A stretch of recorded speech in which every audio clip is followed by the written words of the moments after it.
Assalamualaikum warahmatullahi wabarakatuh. Selamat datang di channel Gunting Batu Kertas.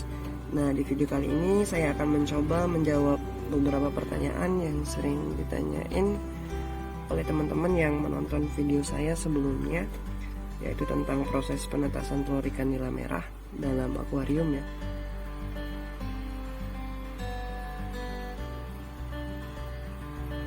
Oke, pertanyaan yang pertama yang sering muncul pada video saya sebelumnya itu adalah, apakah indukan nila yang sedang mengerami telurnya boleh dikasih pakan?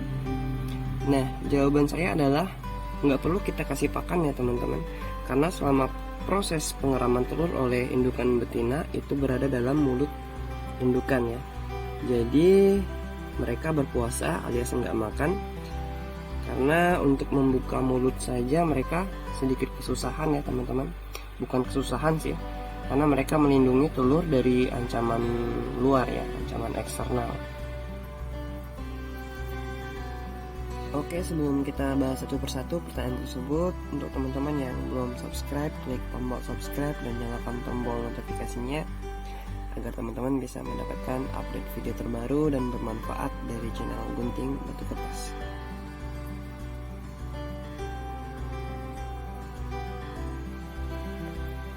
Oke, untuk pertanyaan yang kedua yang sering muncul adalah, dan kenapa saat saya pindahin indukan yang sedang bertelur ke dalam akuarium itu telurnya dimuntahin ya?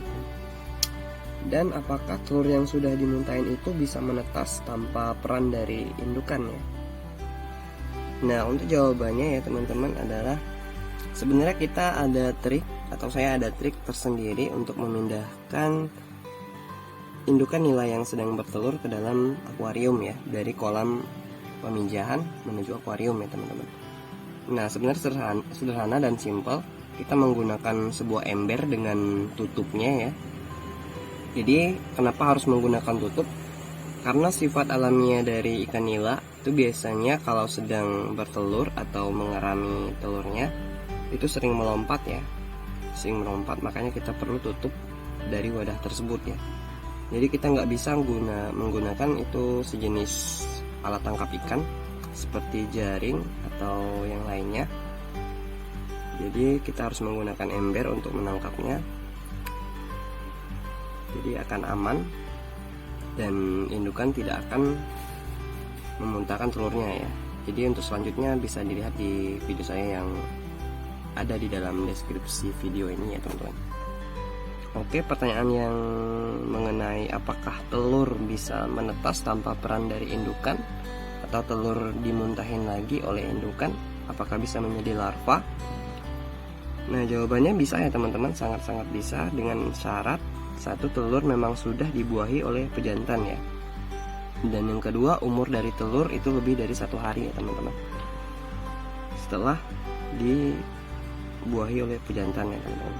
Nah, jadi caranya kita taruh dalam sebuah wadah atau sebuah akuarium, kita pindahin telur tadi yang telah dimuntahin oleh indukan ke dalam akuarium, dan kita gunakan sirkulasi udara tambahan seperti aerator saja ya teman-teman.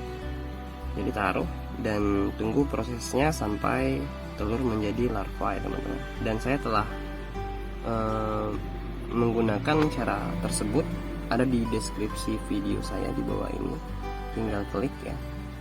Tanpa peran indukan bisa menjadi larva ya teman-teman.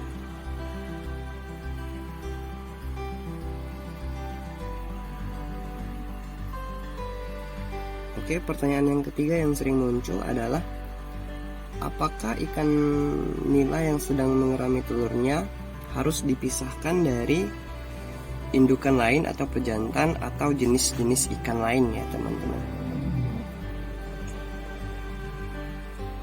Nah, jawabannya adalah wajib kita pindahin ya. Biarkan indukan menyendiri dalam sebuah akuarium atau kolam kecil. Karena mengapa? Karena kalau kita satuin sama ikan lain atau ikan pejantan dari nila itu, maka besar kemungkinan larva akan dimangsa oleh ikan tersebut ya, atau jenis lainnya. Jadi bakal terjadi kanibalisme oleh pejantan ya. Dan ini juga pernah saya alami, dan hanya ya 1-2% saja yang selamat dari total telur ya yang dibuahi oleh indukan. Oke, pertanyaan yang lain adalah, apakah pergantian air pada akuarium harus dilakukan minimal 3 kali seminggu? Nah, jawaban saya ya nggak perlu terlalu sering ya, karena ikan nila berpuasa dan pakan tidak kita berikan, jadi kualitas air tidak akan terkontaminasi oleh pakan ikan ya, ikan nila ya. Jadi nggak perlu sering. Jadi kalau saya hanya sekali saja saya ganti airnya. Setelah 5 harian saya ganti setengahnya saja. Jadi nggak harus kita ganti secara full ya teman-teman. Oke, next pertanyaannya, berapa hari umur larva harus kita pindahkan atau harus kita pisahkan dari indukan betina?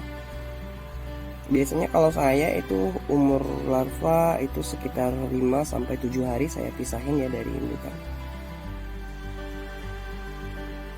Oke, next. Ada yang bertanya kemarin, Gan, apakah 100% larva bisa selamat? Apakah pernah mencapai 100% larva bisa selamat ya teman-teman? Nah, jawaban saya nggak pernah ya. Biasanya dari total telur yang telah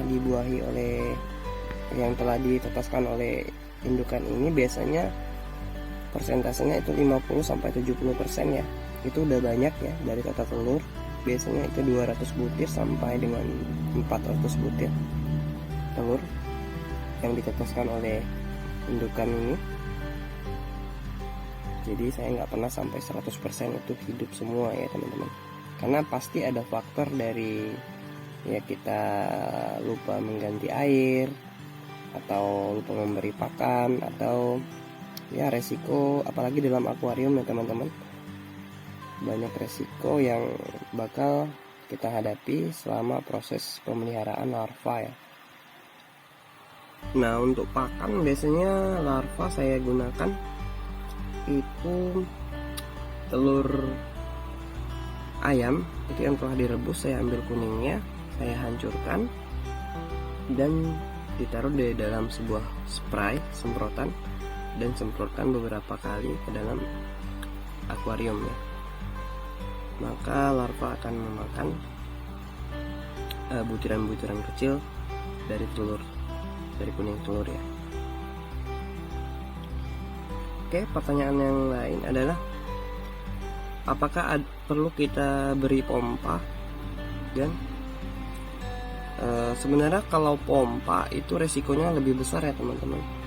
Apabila telur sudah menjadi larva dan keluar dari mulut indukan, kita nggak mengetahui, maka kebanyakan akan tersedot ke dalam pompa ya, dan akan tersaring dari penyaringan akuarium kita ya. Jadi saya nggak menyarani memakai pompa. Bisa saja kita gunakan pompa, asalkan di dalam di bagian penghisap itu kita beri penghalang seperti busa atau yang lainnya, jaring mikro ya, agar tidak tersedot dan daya hisapnya juga berkurang. Oke, pertanyaan yang lain ya, dan apakah indukan nila ini bisa memijah lagi? Nah, biasanya ikan nila itu dalam 1 tahun itu bisa memijah atau bertelur 5-7 kali ya, tergantung dari kualitas dari indukan ya teman-teman. Jadi kalau indukan yang bagus ya mungkin bisa lebih dari 5 kali dalam 1 tahun ya teman-teman, bisa memijah kembali. Oke teman-teman, hari ini anakannya telah keluar dari mulut indukan, yang berarti bahwa larva itu telah boleh dikasih pakan ya teman-teman, boleh dikasih pakan. Dan biasanya larva ini keluar pada pagi sampai sore hari, dan malam akan masuk kembali ke dalam mulut indukan.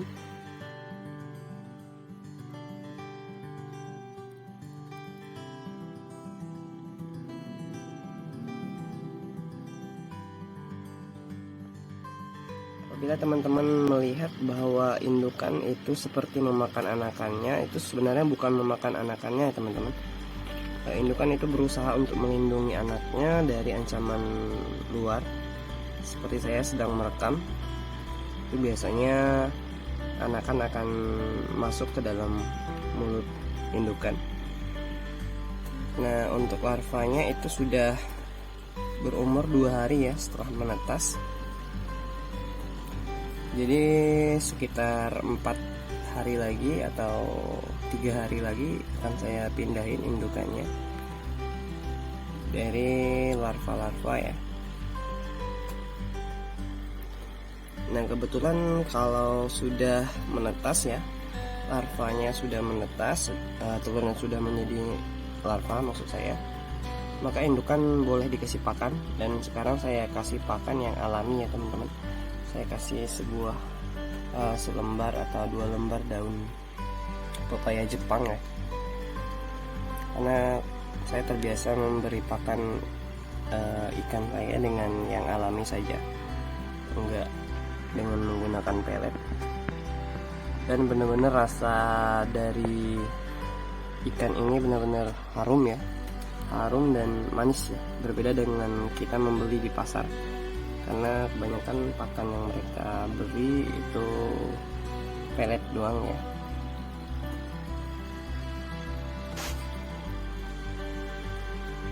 Oke, sekarang sudah nggak ada lagi anakan yang tersisa, semuanya itu ada di mulut indukan ya teman-teman. Dan ada lagi di sini saya telah memasang pompa, sebuah pompa untuk sirkulasi tambahan dan menjaga kualitas air ya teman-teman, menjaga kualitas air agar lebih bersih dan terjaga. Nah, penampakannya seperti ini ya teman-teman. Jadi daya hisapnya saya kurangi dengan menggunakan sebuah kain dengan dilapisi dengan busa dan saya ikat seperti ini, maka daya hisapnya itu berkurang dan tidak akan menghisap anakannya menuju saringan ya. Jadi nggak bakalan larva masuk ke dalam pompa ya. Oke.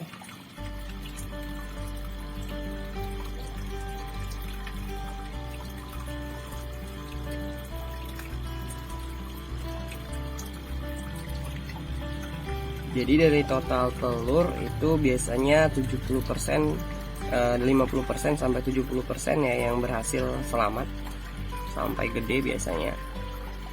Tapi juga tergantung, terkadang ada yang gagal sampai hanya tersisa 2% saja. Ya tergantung dari perawatan kita sendiri ya terhadap larva ya teman-teman.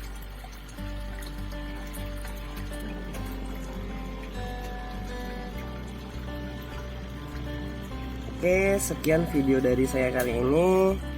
Terima kasih telah menonton dan semoga tips-tips tadi bisa bermanfaat untuk teman-teman. Dan sekali lagi terima kasih untuk subscribe-nya, dan semoga channel ini selalu memberikan manfaat pada video-video selanjutnya teman-teman. Oke, assalamualaikum warahmatullahi wabarakatuh.